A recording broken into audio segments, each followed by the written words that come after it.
многое, я узнал очень много новых слов и смог пересмотреть какие-то свои старые представления.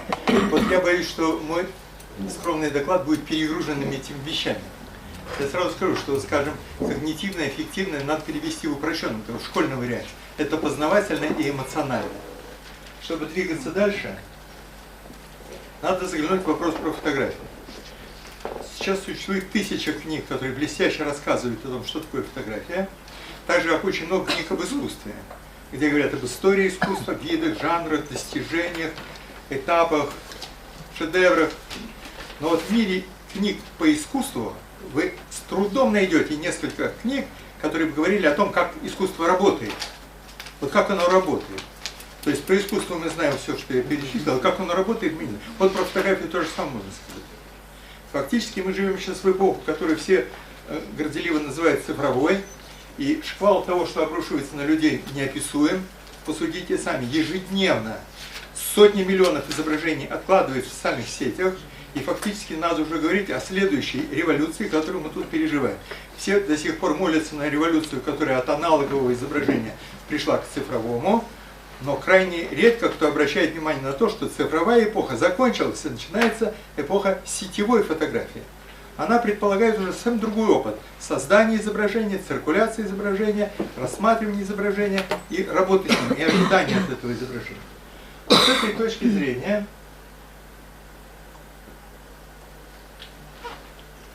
для меня большой вопрос от нынешней конференции, где есть слово «рациональность» в центре. Вот если меня интересует эмоциональность или аффективность, в какой степени я буду противопоставлять рациональность и чувственность? Это азы. Все справочники начинаются именно этого. Меня это очень смущает, потому что сегодняшний день к чувственности предъявляются совсем другие требования, нежели чем те, которые были там в 17 веке в эпоху Лока. Вот с этой точки зрения эпоха модерна, вообще говоря, безжалостно отнеслась к чувственности. Анализируя человека, все, что было нерациональным, там просто ставили под вопрос и с такими ритуальными сожалениями отодвигали в сторонку, рассматривая это как нечто внекультурное, акультурное, докультурное, природное. Вот это не пойдет. Чувственность совсем не является тем наследием, которое у нас есть от природы. Хотя, вообще говоря, наследие природы надо ценить и как бы культивировать. Слова, которые всплывают в разговоре о фотографии, можно даже прям таким беглым списком обозначить. Это, конечно, будет понятие образа изображения и слова и языка. Фактически, вот эпоха, которую мы с вами за спиной имеем, эпоха какого-то такого скоропалительного структурализма, она закончилась под ударами критики феноменологов. Кстати, и феноменологи тоже потихонечку сходят с арены. Вот эта эпоха структурализма оставила у нас тяжелый груз наследия, когда фотографии, вообще весь визуальный видимый мир единодушно или молча относит к миру знаков. Изображение – это знак, картина – знак, фотография – знак, в первую очередь знак. Вот это все очень, вообще говоря, поспешно, очень все как бы не продумано. И я попробую как раз это и тут пояснить. То есть фотографию нельзя рассматривать как знак языкового типа. Точно так же надо подойти к другим знакомым словам, которые мы пользуемся в разговоре о фотографии, а именно к словам образ и изображение. Вот фотография, несомненно, это изображение. Вот на бумаге 9:12. Но совпадает ли она с образом? И что такое образ? Где его искать? Вот с этой точки зрения образ не совпадает с изображением. По самым простым вещам. Вот, скажем, пространство образа не совпадает с пространством изображения, оно фиксировано, оно в пространстве конечное изображение, по 9:12. А образ нет. Изображение очень легко уничтожить, а образ невозможно уничтожить. Образ фактически не находится в изображении, и вдобавок надо опять нашим любителям академика Павлова добавить, что образа и нет в голове. Говорит, что я смотрю на картину, а в голове у меня ее образ, это иллюзия. Это опровергают психологи.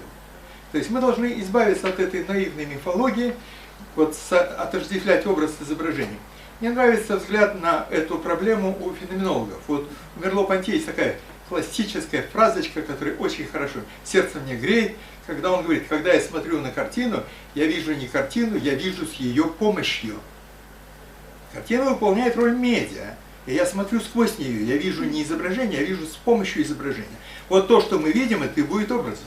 И его нет как раз внутри самой картины. Вот поэтому развести эти понятия было бы важно и полезно. Как это двигается? Образы и изображения хорошо дифференцируются друг от друга, потому что есть два параллельных процесса, они идут в культурогенезе. Это процессы семиозиса, где возникают знаки, и процессы мимесиса, где возникает изображение. Вот мимесис и миметическое от греческого подобия уподобления, конечно же, отличается от знаковой реальности, где есть знак, значения и референт. Вот этим вот как бы попыткам отождествить фотографию со знаком, они очень популярны после книжек Ролана Барта, особенно его первых книжек «Камера Люсида». Но очень плохо читатели Ролана Барта раннего вглядываются в романы Ролана Барта позднего, где он вообще отказался от этого юношеского радикализма, где у него все было знаком. Он с удовольствием этими картами играл, говорил, что фильм есть знак, книга есть знак, поэзия есть знак, мода есть знак, уличное движение есть знак, город есть знак, мы читаем город, мы читаем архитектуру. Это все метафоры. Если приглядеться, вот начиная с фотографии, то надо послушать, что говорят теоретики фотографии. Вот Бёрджин, Виктор Бёрджин, он говорит, что исследования в семиотике показали, что не существует такой вещи, как... в семиотике нет этой проблемы.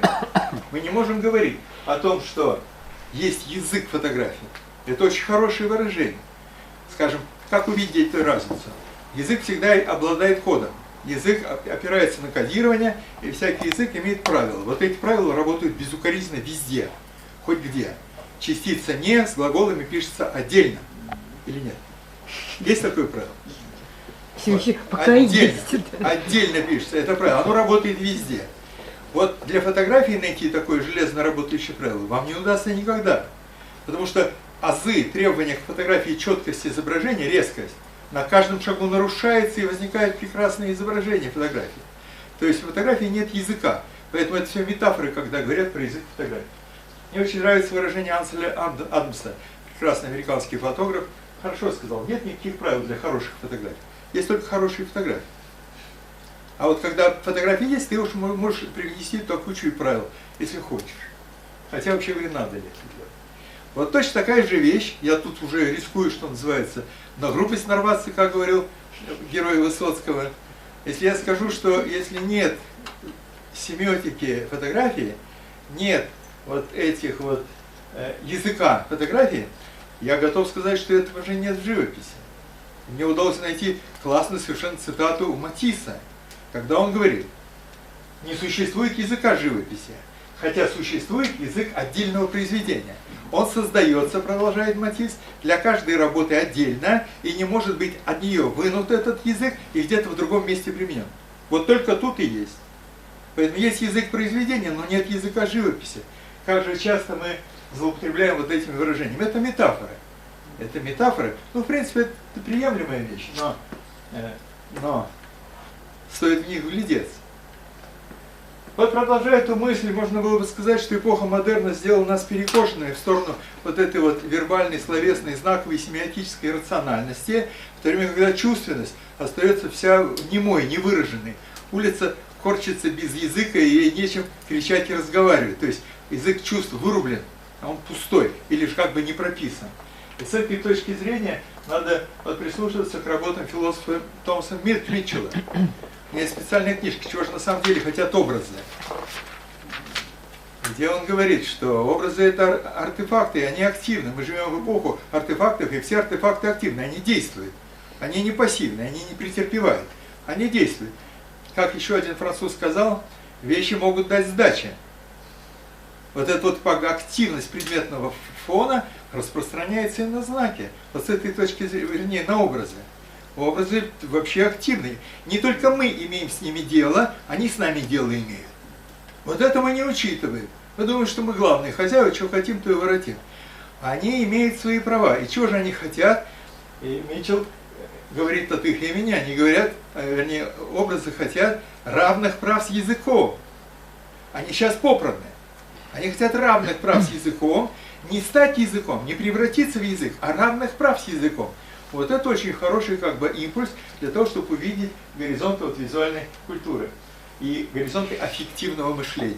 Вот это непростая тема, аффективное мышление, потому что мы привыкли думать про мышление вербальное, логическое, а аффективное – это эмоциональное, чувственное, это телесное мышление, если хотите. Вот его горизонты надлежит разрабатывать. Мне попалась очень хорошая цитата из французского фотографа Дрюара. Вот видите, как хорошо он говорит.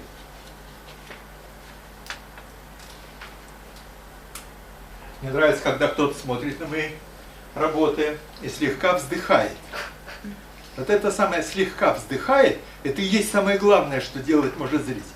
И он пишет, вернее говорит в интервью, это самая большая награда, значит снимок удался. Вот это вот слегка вздыхает, это и есть наша аффективная реакция, это и есть наша адекватность этому образу. Мы живем как раз этим образом. Я подумал сегодня, думаю, в школу сколько времени учителя тратят на то, чтобы научить человека реагировать на уровне языка, но кто их учит вздыхать? Кто их учит кивать головой вот так, сталкиваясь с чем-то? Кто их учит удовольствие получать? Да никто. По-моему, это может быть я не прав. Итак, вот когда мы говорим про аффекты, аффективную составляющую нашего опыта, то аффект это вовсе не психологическое даже явление. Аффект надо просматривать как онтологическое, бытийное измерение человеческой жизни, как телесное событие прежде всего. А эмоция это как бы некоторый знак аффекта. То есть эмоции, они как бы нам не принадлежат, мы ими одержимы. Мы, кстати, не можем из них делать свои репрезентации. Когда человек в гневе, он гнев не репрезентирует, он является гневом. В то время, когда если он рассказывает вам про свой гнев, тогда он будет его репрезентировать. И вот с этой точки зрения эмоции выступают знаками аффекта. И в истории философии просматривается линия, которая известна всем, это линия Декарта и Спинозы, где многие-многие нынешние исследователи мира медиа идут все-таки, к сожалению, за Декартом, а он разделял мир на две субстанции, и где аффект относился к природе. И вторая линия Спинозы. Если уж сейчас взять вопрос о сегодняшнем дне, то, конечно, интерес к Спинозе гораздо глубже, основательнее. Вот до сегодняшнего дня Спиноза доводится, благодаря усилиям Делеза, через такие фигуры, как Ницше и Бергсон. И поэтому ряд Спиноза, Ницше, Бергсон и сегодня Делез, это как раз и есть теоретики, которые, с моей точки зрения, многое делают для того, чтобы проникнуть вот в эту музу. Теперь коротенький такой прикладной характер моего сообщения, он связан вот с чем.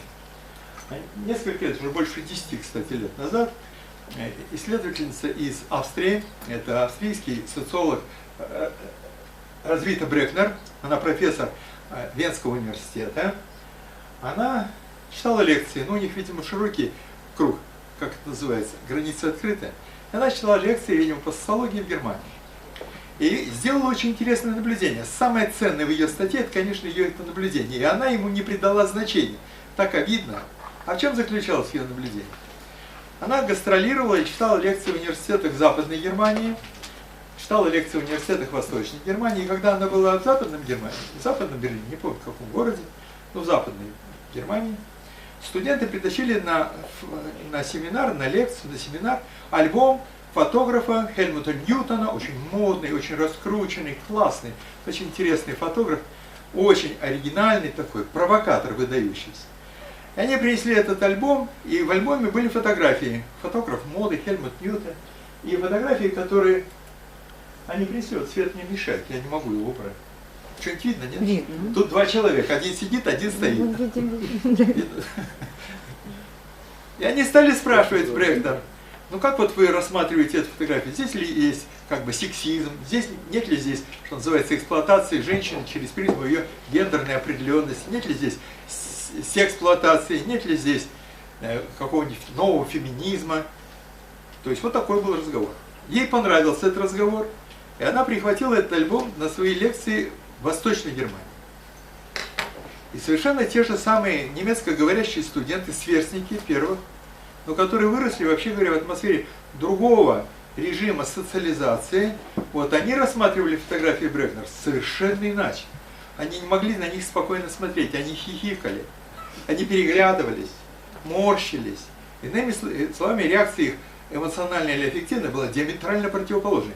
Вот где социологу задуматься, а почему? И казалось бы, одна и та же картинка, одно и то же изображение, одни и те же люди, одни и те же глаза. Говорят на одном и том же языке. И такая вот разница. То есть надо тогда представить себе, из чего и как складываются образы, потому что я вначале уже сказал, что образ с изображением не совпадает. Образ выходит за границы картинки и уходит туда, где другие люди. То есть восточно-германские студенты, они обладают другими телами, потому что аффект – это производное от тела, телесного опыта. И с этой точки зрения Розавита Брекнер написала статью. Вот эту статью, она вот так вот называется, напечатали в нашем журнале «Интер». Это московский журнал, на 2 языках издается. Редко выходит, но пару раз в год он выходит. И вот там эту статью, огромная такая статья, Розавита Брекнер напечатала. Я не согласен с этой статьей, я бы про нее, может, и забыл, но получилось нечто очень обидное. Дело в том, что вот эта статья, вот именно в таком варианте, она была в интернете размножена как пособие для социологов, что, ребята, берите фотографии, изучайте социальную реальность через эти фотографии.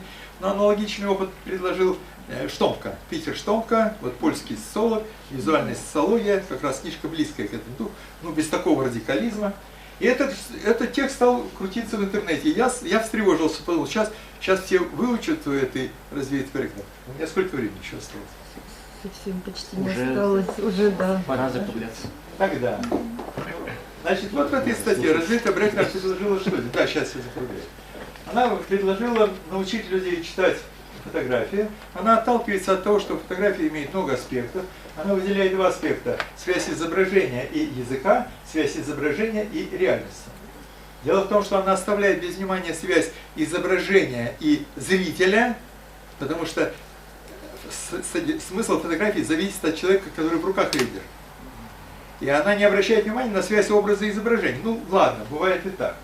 Выдвинула метод, который она называла секвенциальный анализ. И в этом секвенциальном анализе она как раз разрезает изображение на кусочки, анализирует каждый кусок отдельности. Вот тут ковер, вот тут лампу, вот тут туфли, вот тут женщина, вот тут мужчина, тут кровать.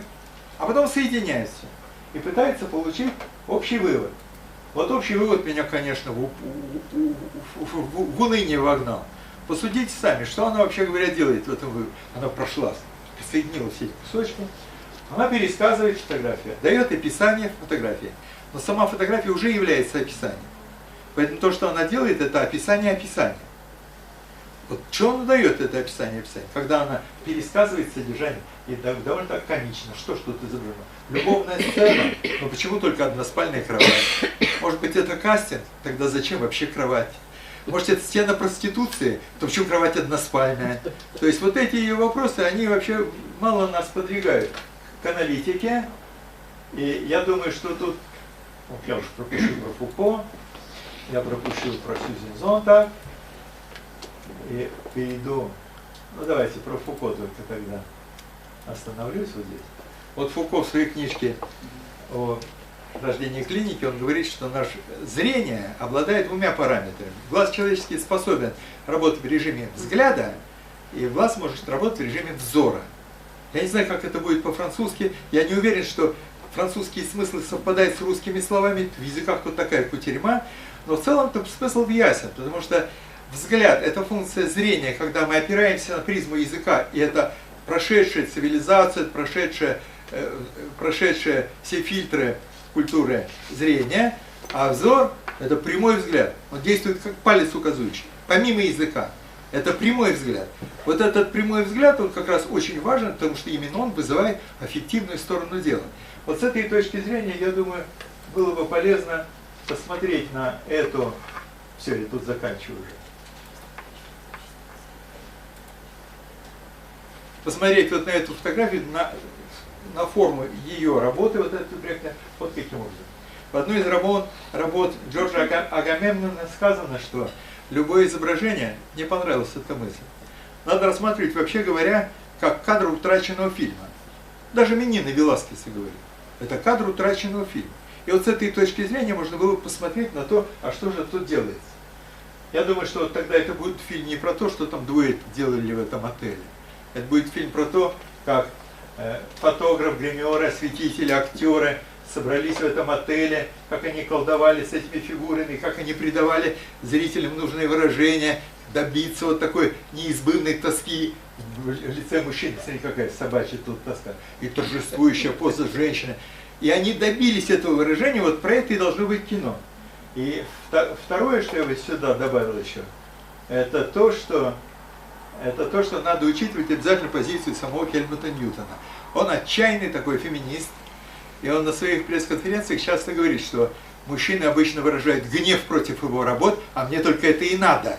То есть как провокатор он провоцирует мужской гнев, и поэтому подавляющая часть фотографий, где женщин очень много в его фотографии, они несут идею такого феминистского реванша. Вот Хельмут Ньютон как реваншист – это совсем другая тема, совсем другой взгляд. Ну и, наконец, завершая, я вот еще что хотел сказать, что на фотографии, которую здесь мы видим, вот в книжке «Ньютон 2000», эта фотография дана под заголовком Эрнесто Эспозито и его подруга, 88 год. Это подпись под фотографией. Так вот, главный герой этой фотографии как раз Эрнесто Эспозито.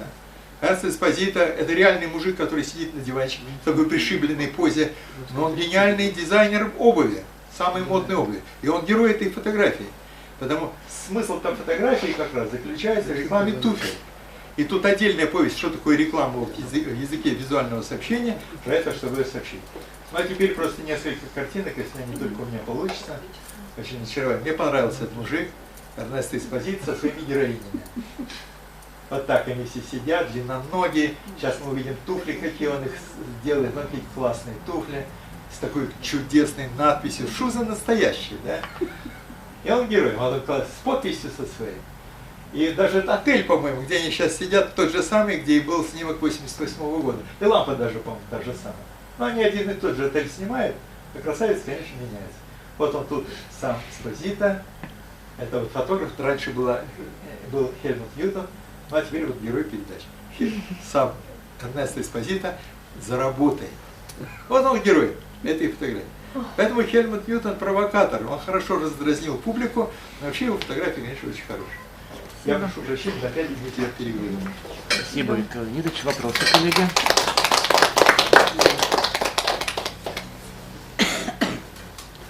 А можно, да, вопрос?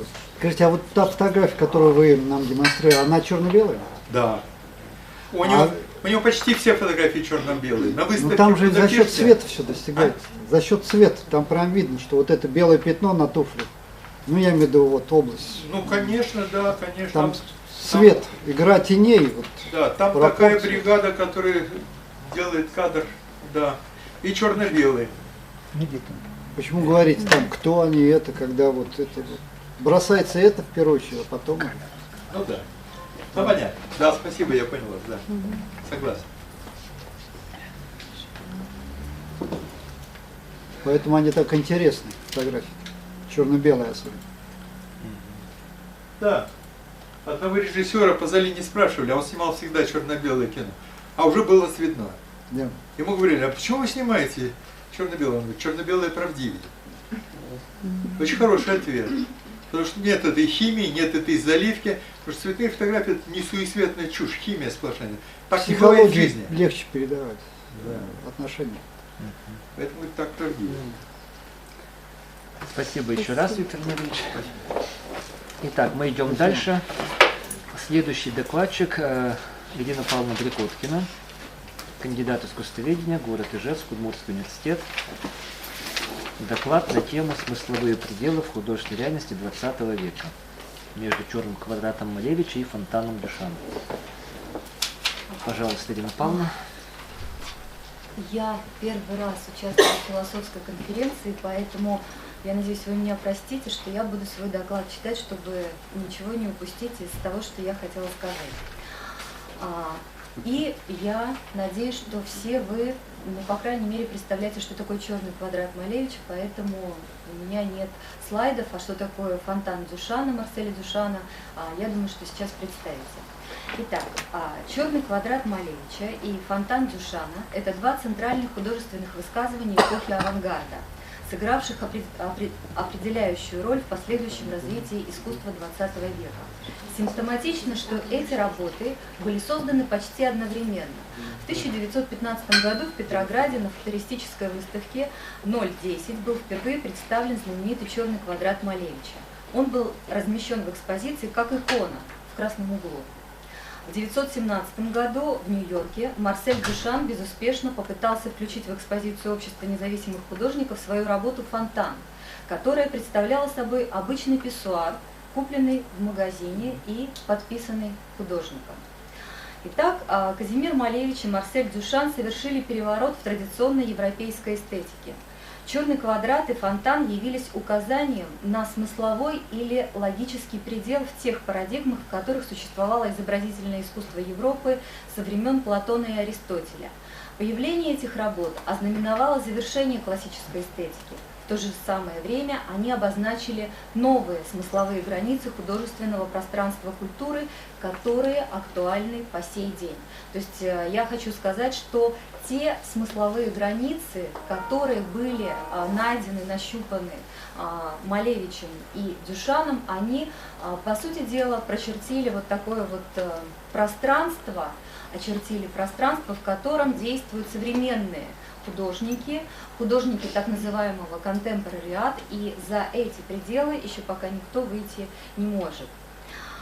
Суть революции, совершенной Малевичем и Дюшаном, состояла в радикальном отказе от принципа миметиса, о нем как раз Виктор Леонидович упоминал, артикулированного еще античной эстетикой. Бычков пишет, это один из крупных отечественных эстетиков, уже с античности европейская философская мысль достаточно ясно показала, что основу искусства как особой человеческой деятельности составляет мимезис, специфическое и разнообразное подражание. Теория мимезиса была разработана Платоном и Аристотелем. В 10-й книге «Государство» Платон определяет искусство как мимезис или подражание чувственному. По мнению философа, искусство скрывает истину. Это форма неистинного познания, поскольку обычно живопись и поэзия ограничиваются подражанием предметам и явлениям материального мира. При этом Платон считал, что поэт может и должен подражать истине и благу. То есть Платон таким образом отрицает самоценность искусства как особого рода человеческой деятельности. Искусство должно выполнять какую-то полезную функцию в государстве, либо вообще быть исключено из идеального государства Платона. Иную трактовку мимезиса мы находим у Аристотеля, а философ понимает мимезис как такую форму активности души, которая способна перевести обычные реальные предметы в иное измерение. Для Аристотеля, в отличие от Платона, подлинным предметом искусства и, соответственно, подражания является не мир вещей, а область универсального. Он считает, что пространство художественного подражания – это сфера возможного и правдоподобного. В поэтике Аристотель пишет: «Сочинитель всегда подражает действительности, но ничто не мешает ему изобразить события, которых не было, но которые могли бы произойти». Важно отметить, что Аристотель в споре с Платоном настаивал на автономности и самостоятельной ценности искусства как совершенно особой сфере человеческой деятельности. Итак, резюмируя Аристотеля и последователей его эстетической концепции, можно сказать, что принцип мимезиса заключается в творческой интерпретации художником именно видимой и переживаемой действительности.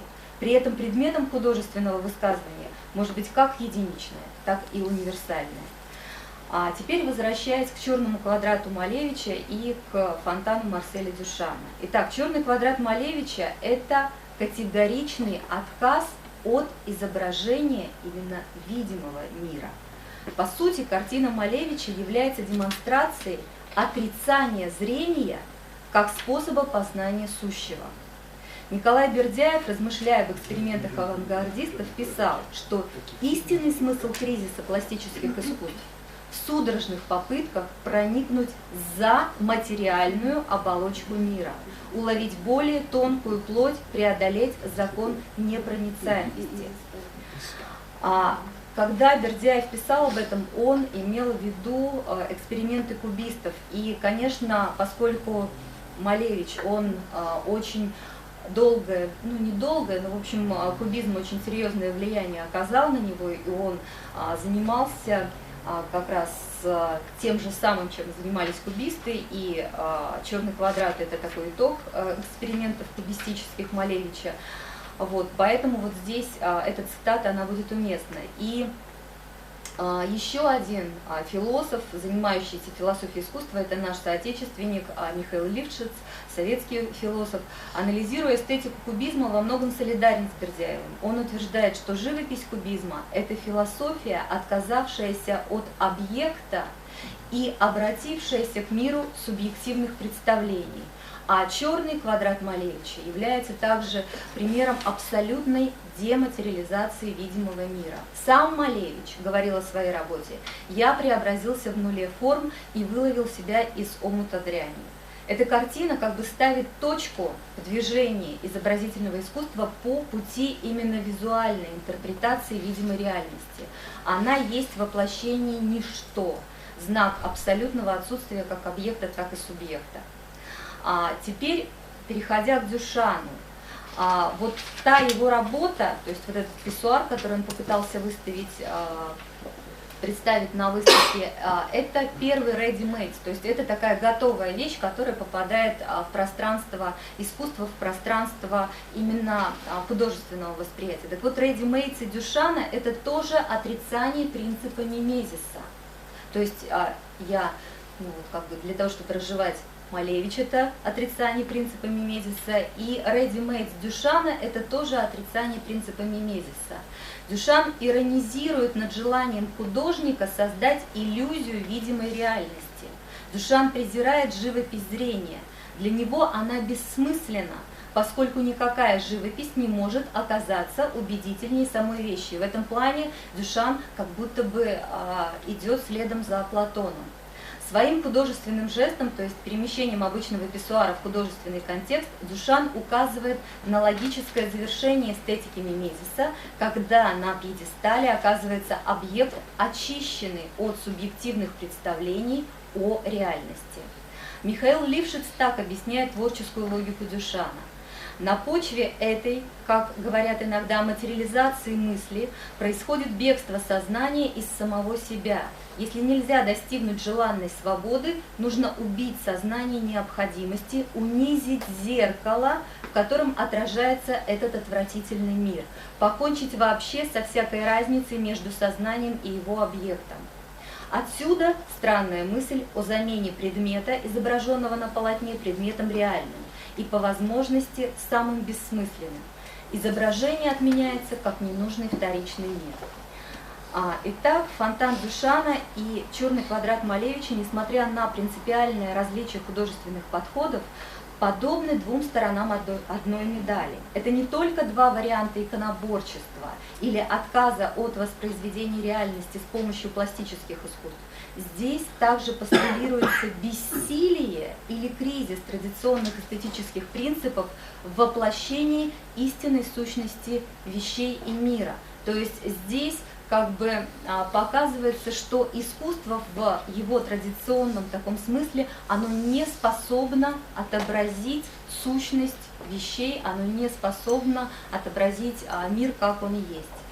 Отказываясь от следования принципу мимезиса, дегуманизируясь, как говорил Ортега и Гассет, искусство XX века выходит за свои границы и стремится стать философией. Как пишет Лившиц, современное искусство более философия, чем искусство. Это философия, выражающая господство силы и факта над ясной мыслью и поэтическим созерцанием мира. Ортега и Гассет также указывает на близость нового искусства философии. Идея здесь, вместо того, чтобы быть инструментом, с помощью которого мы мыслим вещи, сама превращается в предмет и цель нашего мышления.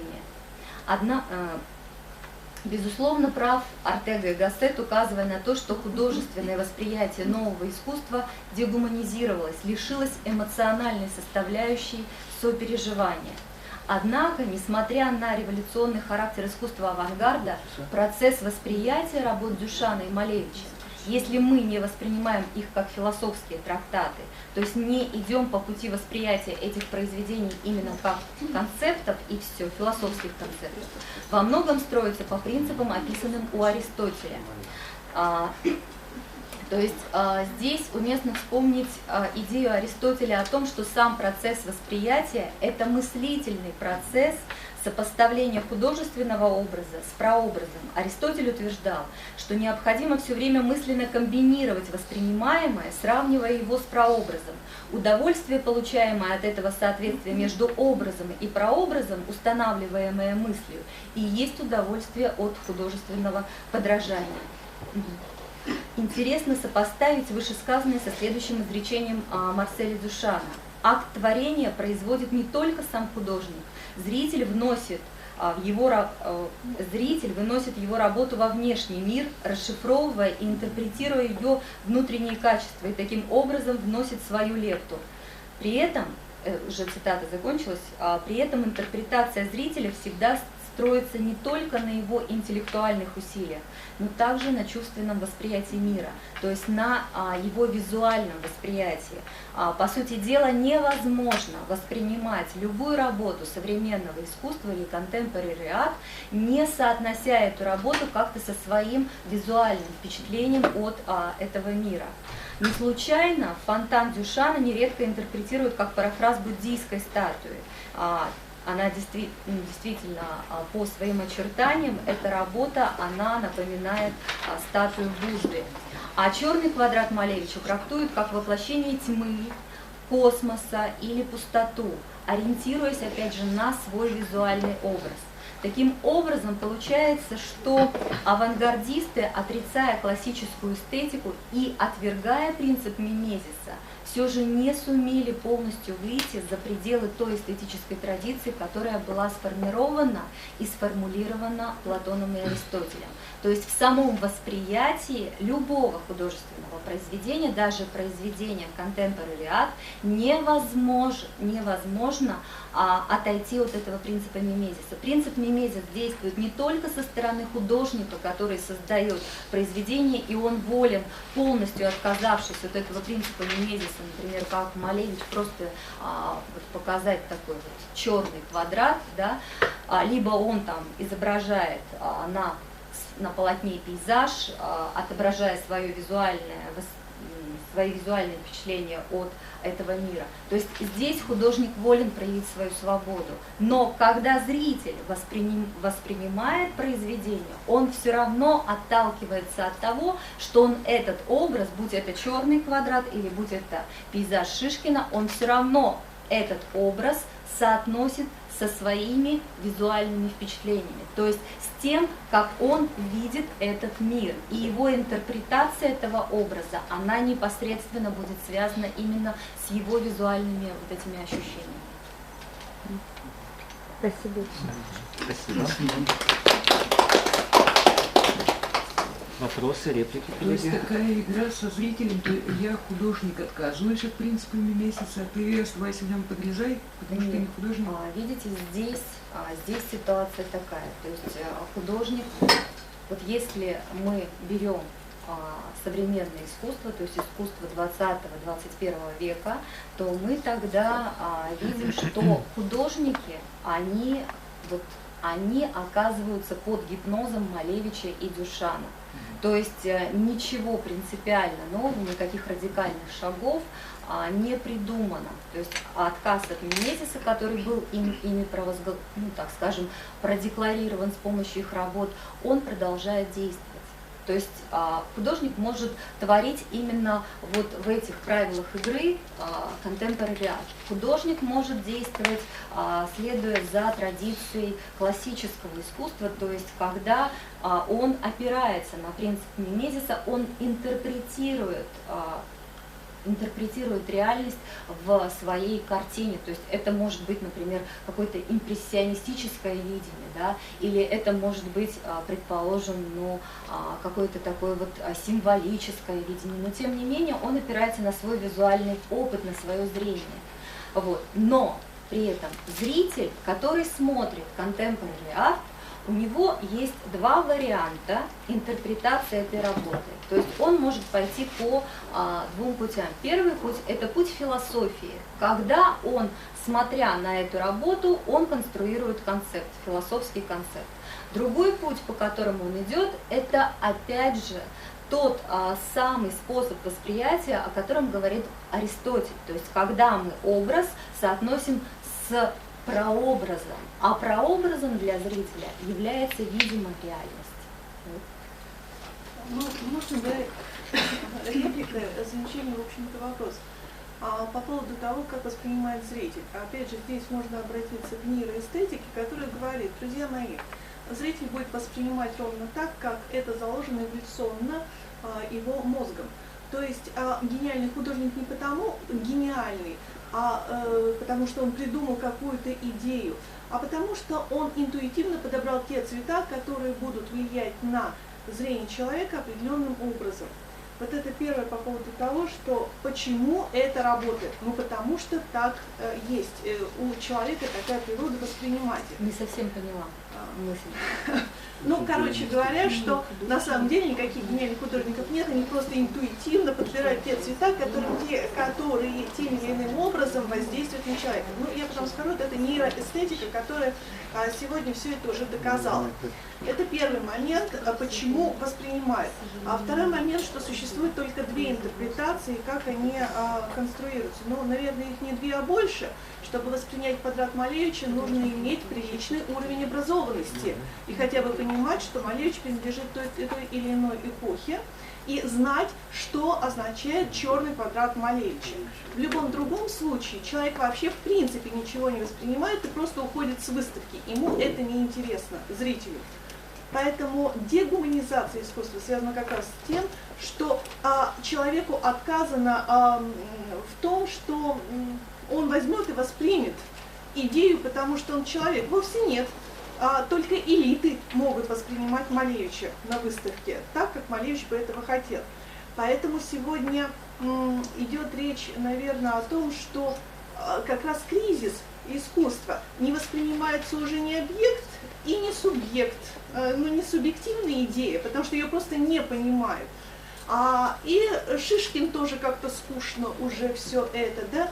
И поэтому сегодня искусство стоит просто перед очень серьезной проблемой, а как пробудить это чувство. И поэтому идет и эпатаж, и перформанс, и сам художник становится произведением искусства. И я вот думаю, что здесь возможно посмотреть еще в этом направлении. Ну, отвечу на реплики. Во-первых, все-таки гениальные художники есть, и искусство – это тайна, точно так же, как и гениальный художник – это тайна, которая абсолютно не может свестись ни к нейроэстетике, ни к нейрофизиологии.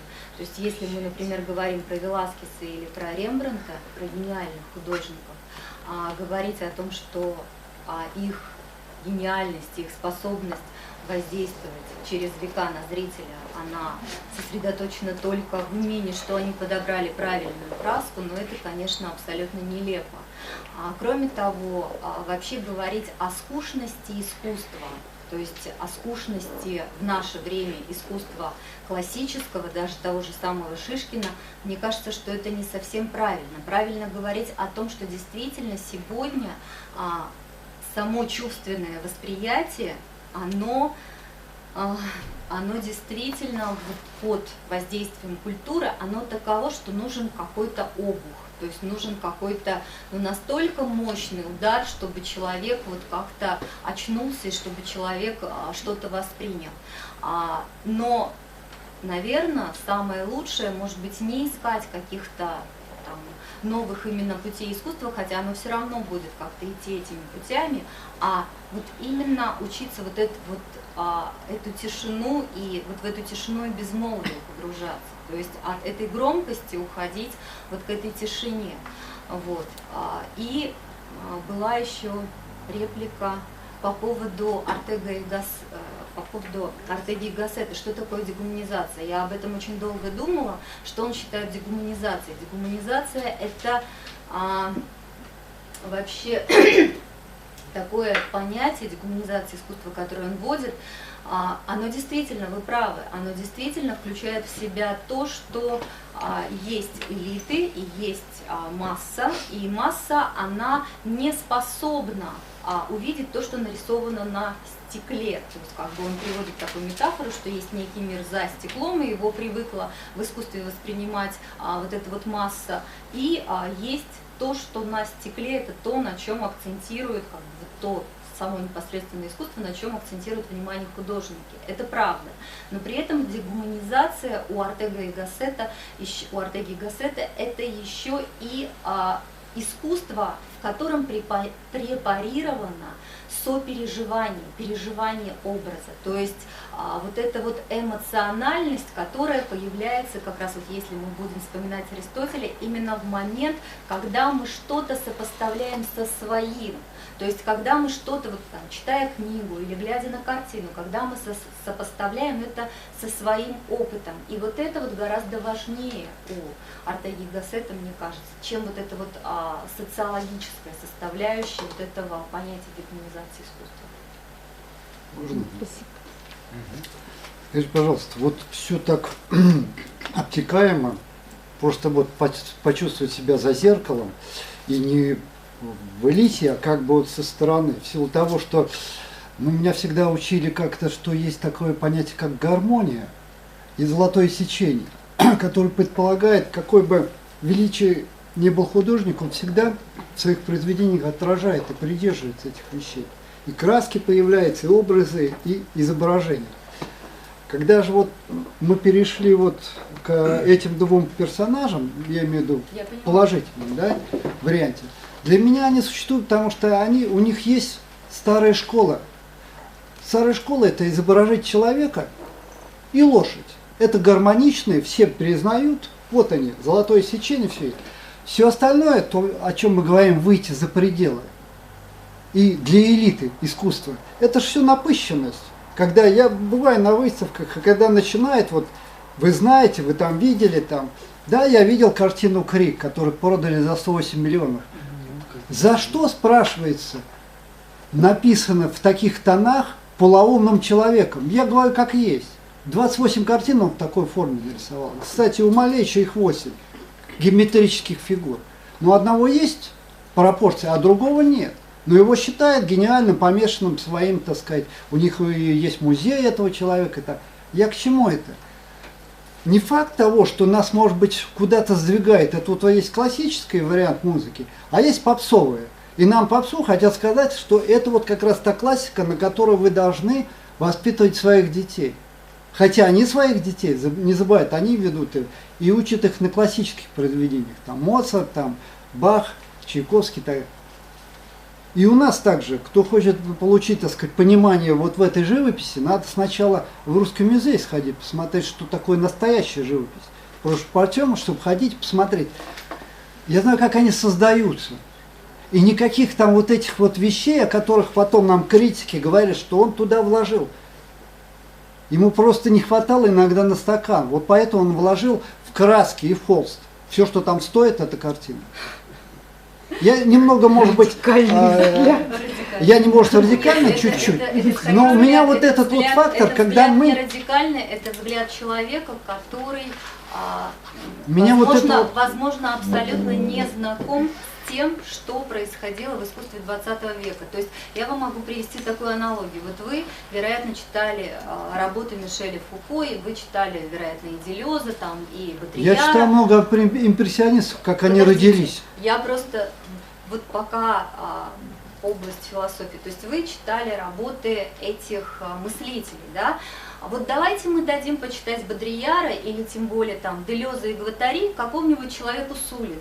Что он нам скажет? Он нам скажет, который на маршаке воспитан. Ему, наверное, на стакан не хватило, вот он тут и как бы наворачивает. Просто я вам хочу привести очень, короткий аргумент, да, очень короткий аргумент.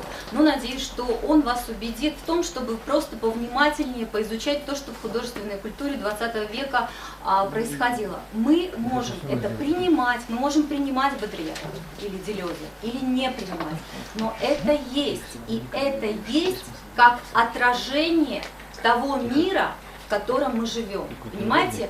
Искусство точно так же, как и философия, это наше зеркало. То есть и философия производит осмысление мира и человека в нем, и в то же самое время искусство занимается тем же самым. Вспомните, что такое 20 век. Вот я когда начала говорить о Малевиче и о Дюшане, не случайно отметила, что эти две работы появились практически одновременно. Какие годы? 1915 и 1917 годы. Понимаете, какие годы появились эти работы? Вот это вот совпадение Не очень, вас я не никак наводит не ни на какие связываю вот мысли? эти вещи. Нет, ни на какие мысли не наводит. Нет. Первая мировая война. Первая мировая война, революция в России. То есть вот А это... при чем тут живопись-то? А при том, что в живописи Всегда тоже, причем. в искусстве тоже происходит революция, это отражение мира. То есть нам может нравиться это отражение. Могу ли я спросить, может, почему может таких не нравится. произведений не прошло против Второй мировой войны? Она же еще более эмоциональной была, она еще более страдательной, она еще более чувствительной. Почему вы считаете, Более что таких произведений Что там не было? родилось, скажите, что вот можно было прийти, как говорить, вот Малевич, вот, так сказать, у нас еще ряд, может быть, Запросто. более упрощенные вещи, как... Вторая Да. мировая война, накануне Второй мировой войны. Не, после Второй мировой. Герника, Герника, вот правильно, совершенно верно, вот взорвали, да, Герника, Пикассо. Это, ну вот это. Но это тоже- же не Вторая мировая война, Так давайте это мы не перед будем, второй, так сказать, это перед Второй мировой он немного войной. не в этом период. Так это же предчувствие, это же ощущение Пикассо. этого мира. Ну, А если... и его не этот сюжет, вот этот социальный настроил. Я ведь вот о чем говорю. Вы мне говорите, потому что это же социальная атмосфера. А после Второй мировой не было у Пикассо Да. социальной атмосферы, чтобы творить свои произведения. просто- У него немного другая я вам говорю позиция. я вам говорю о том, что меня возмутила ваша фраза про стакан, что не хватало. Я нам массу знаю таких стакана. художников, которые выдают себя Ну, вы за же такую не знали, глубину, вы которой же не нет там. знали, например, Как можно Красов сказать, писал мне, чего там потому что ему не хватало Вы на же не стакан знали в Марселя старости. Дюшана, вы же не знали, например, Хуже него Ива так не Пляйна. Почему вы считаете, что я не знаю, если я об этом с вами говорю? Вот о чем мы сейчас. Да. Нет, спасибо, очень как бы, да, живая Странно получилась как-то. дискуссия. Если но я говорю, то значит, что я почему-то не знал. А если я знаю, я с этим не согласен принципиально. Нет, В это силу ваше того, что право. Быть не согласным, вы я мне вам навязываете свою право позицию. говорить, что я этого не понимаю. Вот вам- ведь о чем я вы вам мне- не говорю, что вы не понимаете. Ну, вы же сейчас Я только об говорю- этом сказали. Нет, я сказала о том, что у вас недостаточная информация о художественной культуре 20 века. Только Из это чего-то сказала. вы взяли, что у меня недостаточно этой информации? Ну, вот давайте мы как-то ушли от философских контекстов, да, А и что давайте мы, мы, допустим, представим вернемся себе, к нему. что прежняя традиция до Черного квадрата, до Фонтана полностью исчезла в нашей памяти, да, остались только фото, то, что было Нет, после. как раз искусство, оно абсолютно неоднородно. То есть эта традиция, она никуда не делась, и она точно так же Нет, что продолжает как бы жить. изменились интерпретации, если бы так Но произошло. Это другое.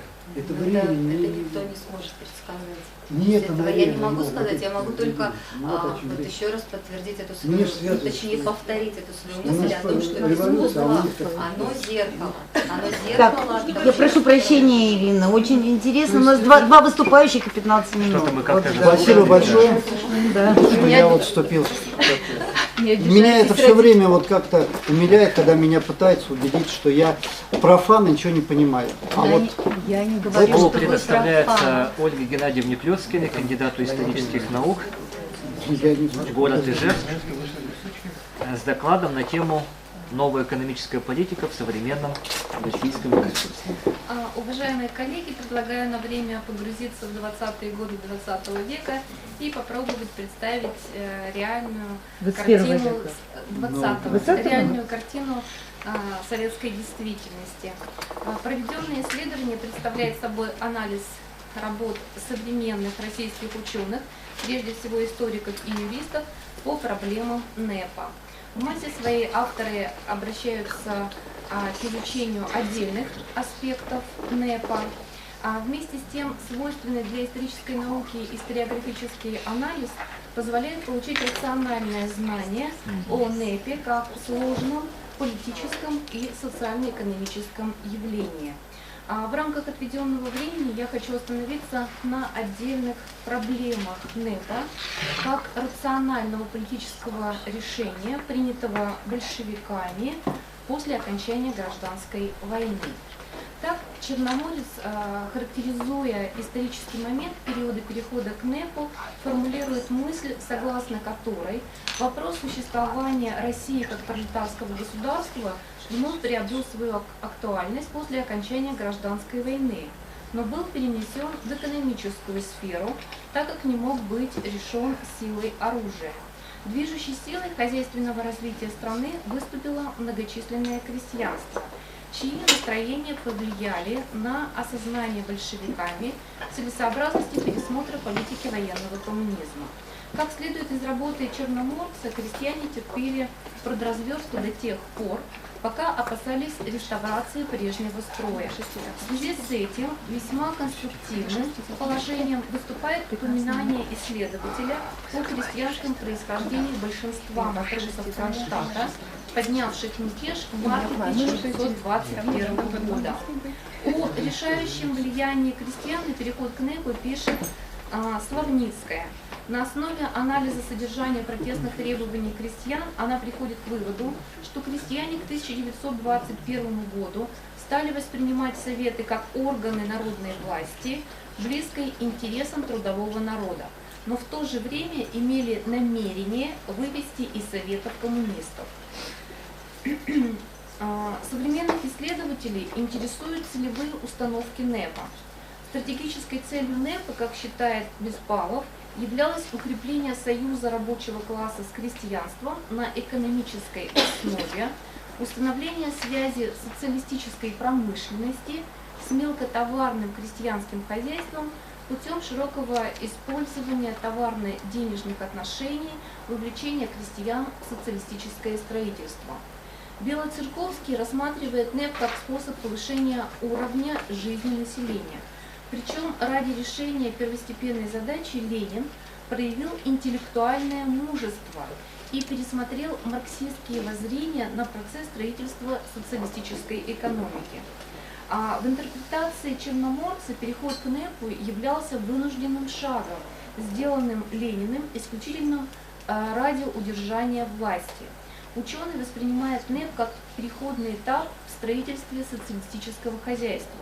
По его мнению, Ленин на рассматриваемом этапе построения социалистического общества предложил курс на проведение мер переходного характера, подчиненных главной цели – утверждению социалистических основ во всех сферах жизни государства и в первую очередь в хозяйственной сфере. Причем сам по себе переход к НЭПу не означал отказ большевистской партии от ранее проводимого диктата и апробированных военно-коммунистических методов воздействия. Малахова, Кевбрина также считают НЭП вынужденной мерой. Ленин, с их точки зрения, говоря о долгосрочности НЭПа, не помышлял о вечности нового экономического курса, введенного из-за крайней необходимости. В подтверждение ученые приводят цитату Ленина. «Эту политику мы проводим всерьез и надолго, но, конечно, как правильно уже замечено, не навсегда». Шиоджин, отталкиваясь от факта временности НЭПа в советской истории, предлагает понимать переход к НЭПу как политическое решение большевиков строить справедливое государство трудящихся постепенно. Длительное существование НЭПа с характерной для него частно-капиталистической инициативой, по мнению исследователя, была обусловлена продолжительностью политической борьбы в рядах большевиков по острому для 20-х годов вопросу: надо строить мировой социализм и распространять власть пролетариата на другие государства, или строить социализм в отдельно взятой стране. Демичев обращает внимание на доктринальный характер понятия НЭПа, подчеркивая, что абсолютно четко привязать каким-либо нормативно-правовым актом начало и окончание НЭПа нельзя. Приведенное рассуждение позволяет рассмотреть научную дискуссию о НЭПе на современном этапе с точки зрения проблемы его правового регулирования. Пашинцев, Михайлова Долокова, Беспалов пишут об огромной кодификационной работе, проведенной в период с 1922 по 1923 год. Принципиально важным положением Гражданского кодекса 1922 года стало признание частной, кооперативной форм собственности наряду с государственной собственностью. Вместе с тем, как считает Пашинцев, политика по отношению к праву сохраняла господствующие высоты. Праву в политике советского правительства отводилась второстепенная роль. Когда правительство посчитало текущие задачи решенными, достаточно быстро было изменено и право. Устойчивый научный интерес характерен для такого предмета исследований, как отношение членов большевистской партии и широких слоев населения к НЭПу. Виноградов, опираясь на воспоминания заместителя главного редактора торгово-промышленной газеты Валентинова Вольского, занимавшего этот пост в 20-е годы, и анализ протоколов партийных заседаний разного уровня за период с 20 по 22 год, пишет об объективности точки зрения, согласно которой в рассматриваемый период у большевиков отсутствовало единое мнение по вопросу о целесообразности ведения НЭПа. Несмотря на публичное заявление Ленина о единстве партии относительно перехода от военного коммунизма к НЭПу. Виноградов считает, что Ленину в 1921 году пришлось поставить на карту весь свой политический авторитет, чтобы убедить однопартийцев и соратников в конструктивности НЭПа.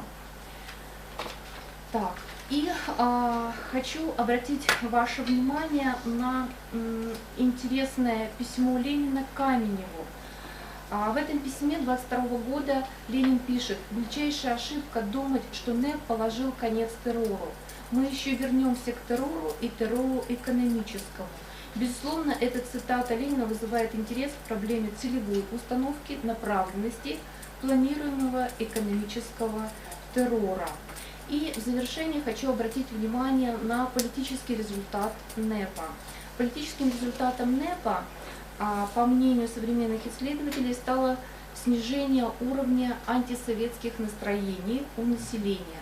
Однако сворачивание НЭПа отвечало логике развития советского государства. Проведенное историографическое исследование позволяет сделать вывод, что НЭП – это рациональное публичное решение большевиков, которое было принято с учетом хозяйственного развития страны, с учетом задач строительства социализма в отдельно взятой стране и с учетом насущных требований основных социальных групп России. Спасибо. Спасибо, Геннадий. Не уходите, не уходите. Еще вопросы? Буквально коротко только. Может, есть, да, по-моему, один, может, вопрос или два. Можно тогда я вопрос, потому что, как-то вот, да. Я вот с большим удовольствием прослушала этот краткий, весьма сжатый историографический обзор. Честно говоря, надо сказать, что сейчас современные исследователи НЭП уделяют достаточно мало внимания, пик интереса прошел. Но вот я не услышала одного имени, и это меня немножко удивило. А вы Голланда не брали? Последнюю монографию Юрия Голланда. По 20-м годам, вот как бы по... Ну, он экономист, в общем, историк. Нет, я экономистов не охватила. То есть я обратила внимание на работы историков и юристов. Но я думаю, что я познакомлюсь с этой работой. Потому что она такая, она спорная, потому что все взгляды Голланда спорные и на военный коммунизм, и на НЭП. Но она вот такой подход, именно историографический, он позволяет выявить интересные подходы у исследователей. И когда они излагаются проблемно, то получается, в общем-то, достаточно объективное знание о НЭПе. Давайте перейдем тогда к следующему, потому что у нас через 5 минут уже. Так, Александр Викторович Овчинников, кандидат исторических наук, с докладом. Что касается апелляции, я сразу хочу сказать, что апелляция, она отражает реальности грантовой отчетности. Так что я, скажем так, научным образом там в Липецком филиале финансового университета, а физически я из Казани. Да, вот я смотрю, что я знаю, что вы из Казани, я смотрю, не как-то странно. Да. И тема моего выступления, она звучит следующим образом. Другой текст. Так, она посвящена проблемам. Так, сейчас.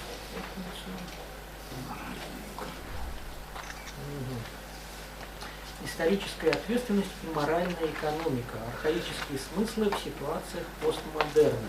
Ну, мой доклад, он продолжает ряд докладов сегодняшней конференции, где были так или иначе затронуты проблемы моральной экономики. И чтобы создать у коллег самое общее представление, о чем идет речь, я позволю себе небольшой экскурс в эконом-теорию. Вот, перманентно в выступлениях сегодня звучали такие слова, как дистрибуция, упоминалась фамилия Карла Полани, говорилось о дарообмене, говорилось о рыночном обмене. Но если все структурировать, то обрисовывается примерно следующая картина. Самый первый вид человеческих отношений внутри человеческого общества – это так называемые рецепрокные отношения или дарообмен. Этот тип отношений характерен для коллективного типа собственности, и здесь невозможно отделить экономику от религии, от семьи. Это все находится в синкретическом единстве и отчасти отражает особенности мышления людей того времени, мифическое, как мы знаем, мифы характеризуются синкретизмом. Далее следующая ступень – это редистрибуция, то есть это перераспределение. Если брать исторический аспект, появляются центры редистрибуции, ну, например, в общинах это патриарх главный, который распределяет общий продукт. Я студентам это объясняю следующим образом. Вот вы осенью на даче выкопали картошку, ваша семья, а кому эта картошка принадлежит? Папе, маме, вам, бабушке, дедушке? Такой вопрос. Вот идет чужой вам человек с улицы, говорит, дайте мне ведро картошки. Вы ему дадите ведро картошки? Нет. А подойдет ваш двоюродный брат, вы с ним поделитесь ведром картошки? Ну, скорее всего, поделитесь. То есть рецепрокно-дистрибутивные отношения – это отношения морального характера, это глубоко личностные отношения. А вот что касается рыночных отношений, они безличные. То есть тоже, когда говорю студентам, объясняю это студентам, вот вы приходите в кинотеатр, вас интересует, как зовут кассиршу, вас интересует, чья она родственница, вас интересует, какое у нее настроение, какой у нее жизненный путь, какие проблемы нет. То есть здесь чисто формализованная операция. То есть вы даете деньги, она вам дает билет в кино. И моральная экономика, она характерна для крестьянского общества, для конкретных социально-экономических, политических отношений. Ну, рыночная экономика, она базируется на частной собственности. Частная собственность – это основа демократии, то есть когда у человека что-то есть за душой, он знает, что у него это не отнимут, то он соответственно, является такой свободной политической единицей. Так вот, теперь очень интересный вопрос. А вообще какое отношение имеет моральная экономика к проблемам исторической ответственности? Ну, что такое историческая ответственность? Если брать многочисленный поток исторических представлений, которые циркулируют в академических текстах, средствах массовой информации, публицистике, то вырисовывается примерно следующая картина. Историческая ответственность, она коллективна по своей природе. То есть есть некие субъекты истории, которых можно назвать народом, классом, цивилизацией. Эти субъекты истории вступают в некие отношения друг с другом, и вот в прошлом один субъект истории может чем-то навредить другому субъекту истории. Ну, например, это может быть какая-нибудь феодальная война, это может быть Вторая мировая война. То есть вот была плохая фашистская Германия, напала на хороший Советский Союз, а хороший Советский Союз, он ценой огромных жертв спас мир от коричневой угрозы. Вот такие в основном конструкты исторической ответственности. Конечно, они далеки от того, что можно назвать не исторической реальностью, даже все-таки это очень сложно говорить, это далеко от того, что можно назвать историческими фактами. То есть речь идет об исторических представлениях, которые являются частью идеологии. А вот идеология, она базируется, конечно, на мифологемах, И мифология в 20 веке в России и в других странах, она циркулировала в обществах, которые модернизационно развивались. И модернизационно развивались в догоняющем направлении. И эти мифологии, они обеспечивали функцию мобилизации общества на те или иные проекты. Ну, например, очень интересный сюжет о счастливом будущем, который должны были построить коммунисты. Для этого надо работать 25 часов в сутки. Вот, очень хорошая, кстати, в кавычках, очень хорошая мифологема великой арийской расы, которые вот ее древние предки основали все, что можно основать. Там было у них свое жизненное пространство, вмещающее ландшафт. Но были плохие англосаксы, которые строили на протяжении всей истории поздней. Вот были евреи, которые придумали капиталистическую экономику с технократической цивилизацией, которые заставили людей переселиться в города с плохой экологией, там, с фабриками, заводами. Значит, надо восстановить эту историческую справедливость, надо наказать виновных за деяния, и надо объяснить потомкам виновных, что вот на них лежит некая историческая ответственность. И я, разбирая конкретные материалы, поймал себя на мысли, что конструирование образов исторической ответственности, оно идет по лекалам моральной экономики. Ну, возьмем пример, сейчас очень актуальный, пример Великой Отечественной войны. Ну, в настоящее время, вот я несколько статей этому вопросу посвятил на татарстанском материале. Но в настоящее время у нас в России сложился культ государства, такой неоязыческий культ. В состав этого культа входят так называемые традиционные религии, которые превращаются в политико-религиозные учения, которые восхваляют этот главный культ иногда даже в ущерб своим догматам. Это, например, татарского ислама можно посмотреть. И одним из выразителей одной из форм вот этого культа государства является культ победы, культ Великой Победы. Вот этот культ, он наполнен какими-то ритуалами, очень много всякого там иррационального. Есть сейчас исследования, которые говорят, что Великая Победа, она осталась такой нашей новой российской неоязыческой религии. Вот французская исследовательница Галия Актерман недавно выпустила соответствующую книгу. Ну, действительно очень похоже. Вот даже если мы посмотрим на календарный год, где вспоминаются даты, связанные с Великой Отечественной войной, это очень напоминает христианский календарь.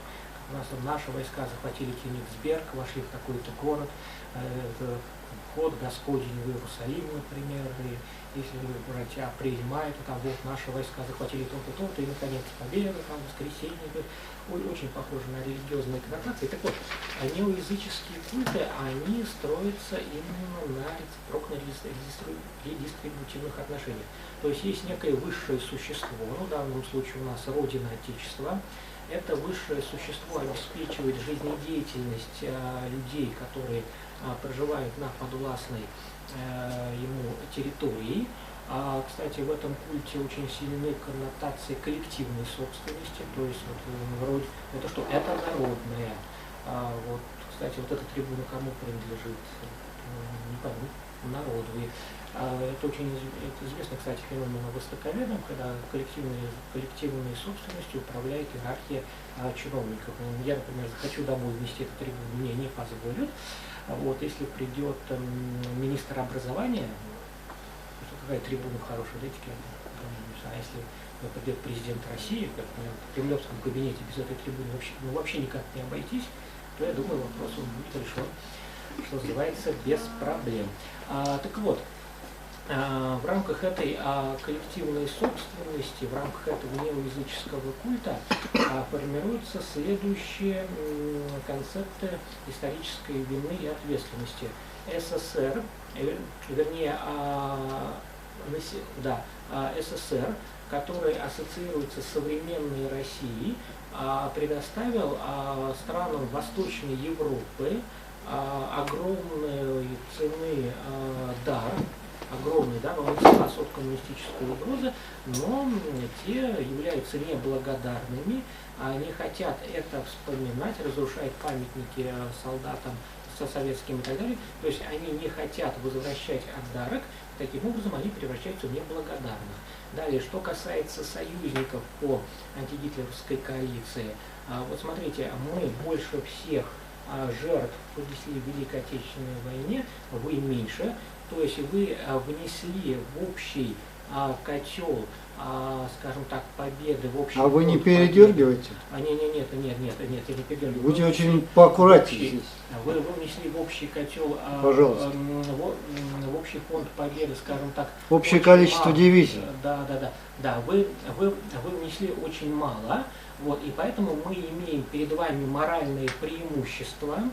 Это, кстати, немножко напоминает бигменство у антрополога. Кто такой бигмен? Человек, который фактически раздарил все свое имущество, остался гол как сокол. Что напоминает такой праздник у индейцев, как патлач. Это когда люди соревнуются, кто больше уничтожит своего имущества. Потом победил тот, кто уничтожил больше всего. Он в течение года является морально уважаемым авторитетом, к его советам прислушиваются. То есть здесь тот же самый алгоритм. Вот смотрите, у нас сколько дивизий полегло, там сколько кладбищ советских солдат находится там на огромных территориях и так далее. А вы нас не слушаете, а вы на нас смотрите, на каких-то там вот...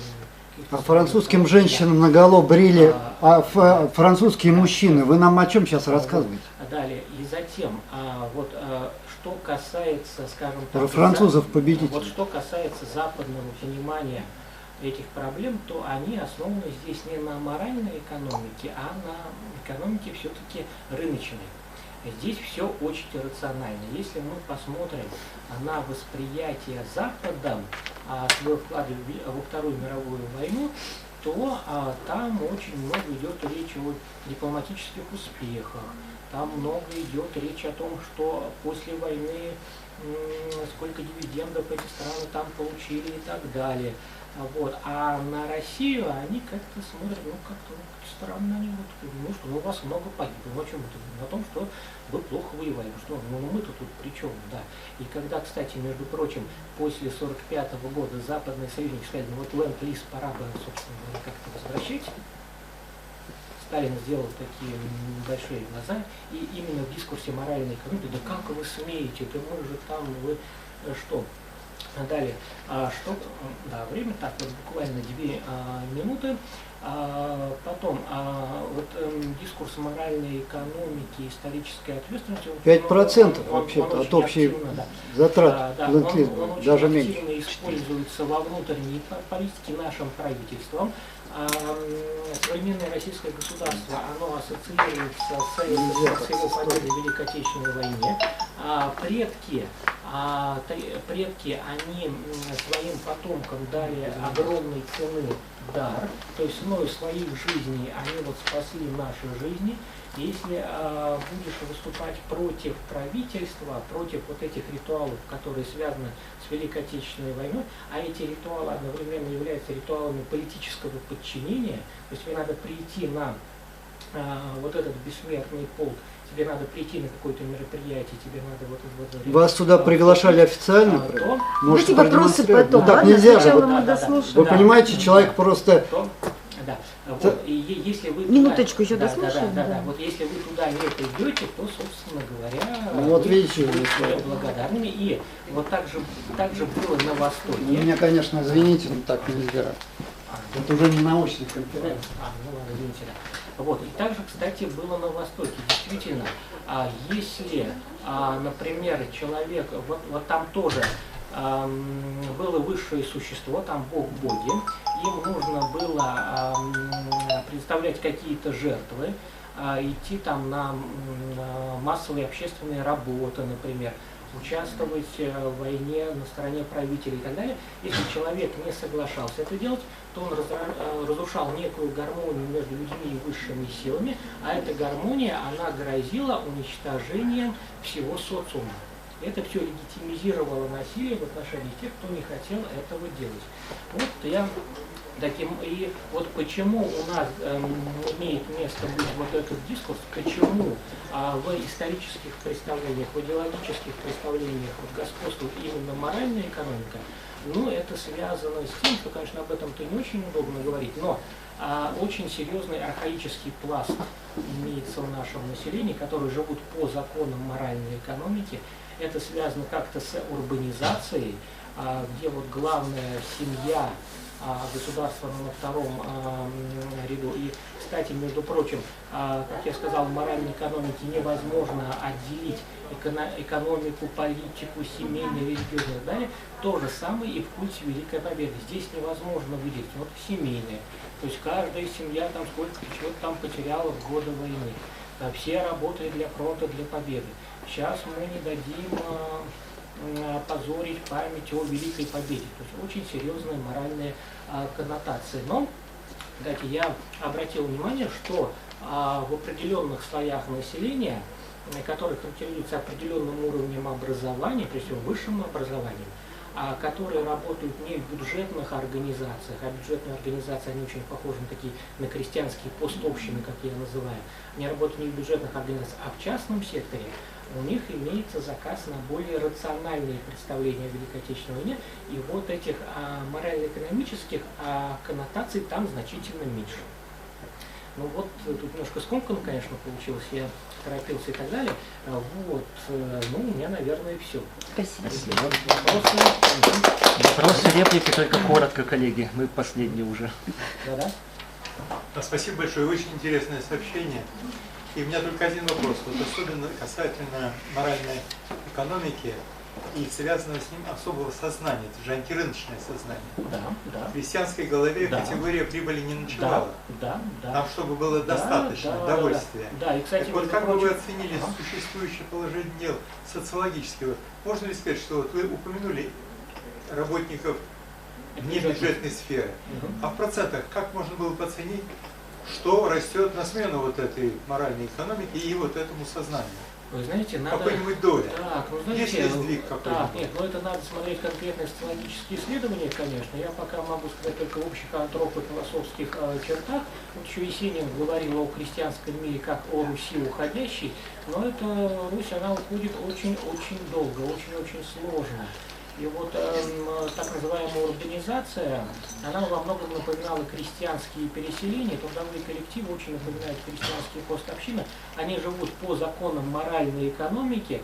Кстати, если вы помните, в 2011-2012 году были определенные там выступления оппозиции и так далее. Так вот, население туда собиралось не по организациям, не по месту работы, а самостоятельно.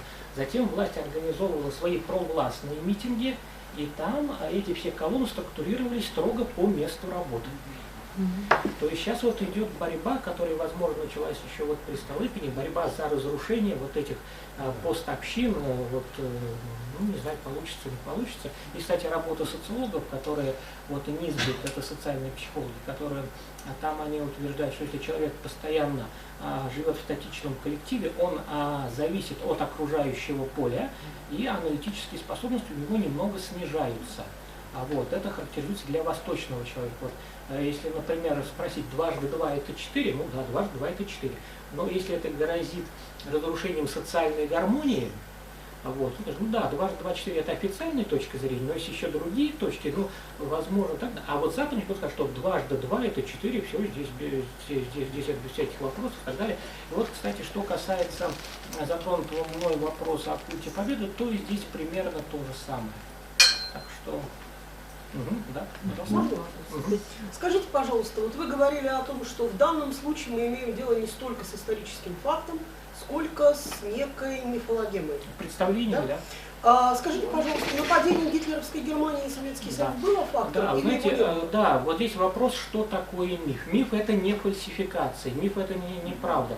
В данном отношении миф — это определенный ряд фактов, который подтверждает то или иное моральное суждение, но если в этот фактологический ряд вкрапляют другие факты, а идеологи это никогда не делают, то информация, она становится совершенно другой.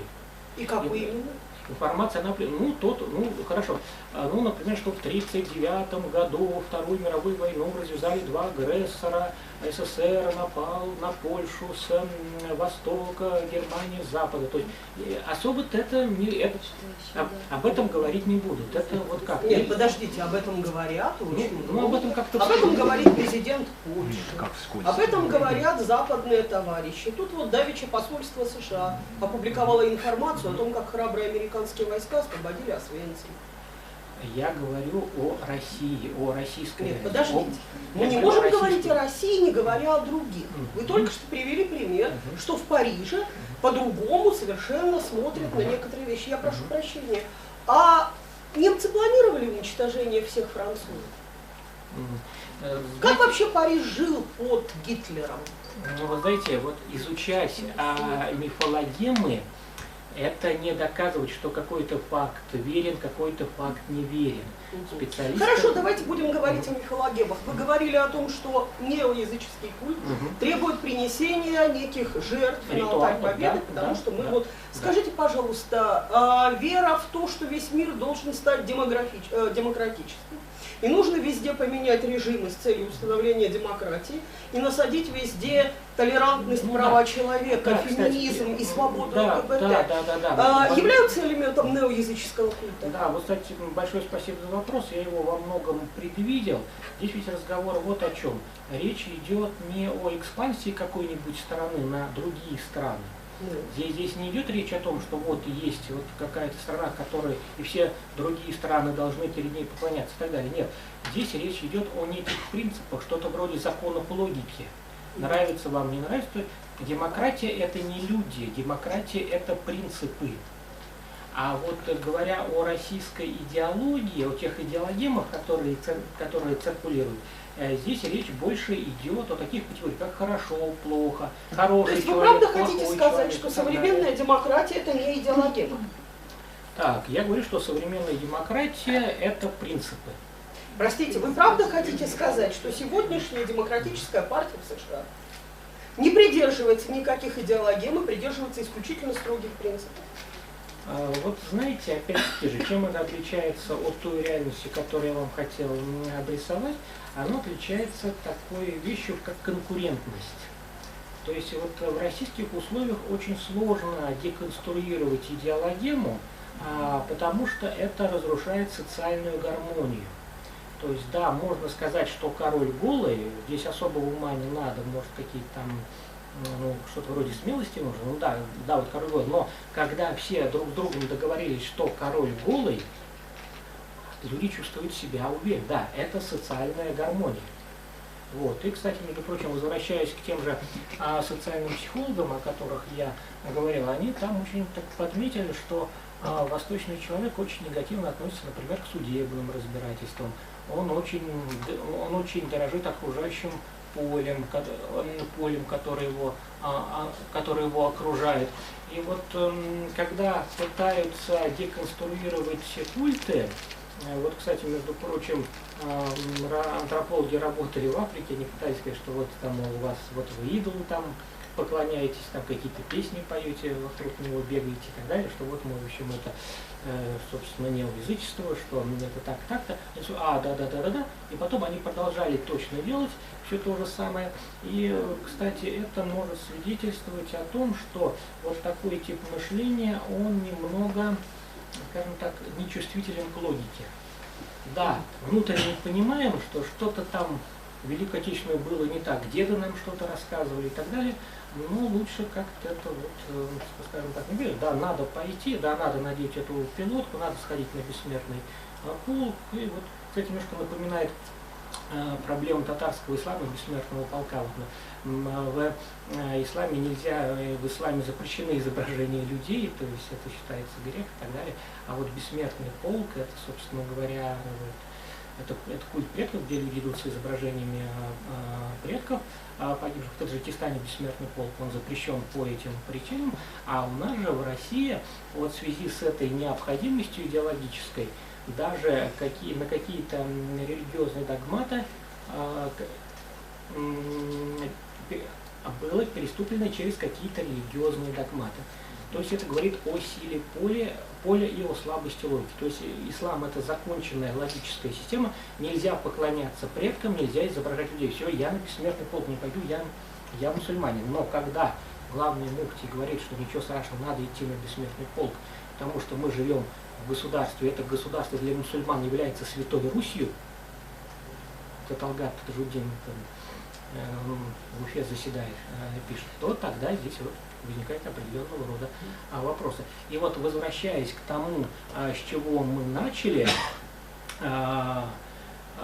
действительно в России сложилась неоязыческая религия государства. Это было в восточных деспотиях, и характер этой религии он отличается эмоциональностью, он основывается на неких моральных установках, и ее деконструировать, это надо деконструировать, конечно, а если мы этого делать не будем, то мы в своих исследованиях объект исследования совмещаем с методологией исследования. А это уже тогда получится миф. Еще тогда... Ой, а можно уже, мы уже на 25 минут, я прошу очень прощения. Ну, понятно. Давайте на ужине продолжим дискуссию в неформальной обстановке. Это же интересно будет. Спасибо правда? всем, Вы коллеги. придете? Так, Мы сейчас вас просьба в гардеробе Вот, забрать мы свою пойдем одежду, поговорим за у кого она в 250 гардеробе, и все мы перемещаемся в Спасибо, столовую Александр. 6-го корпуса по переходу.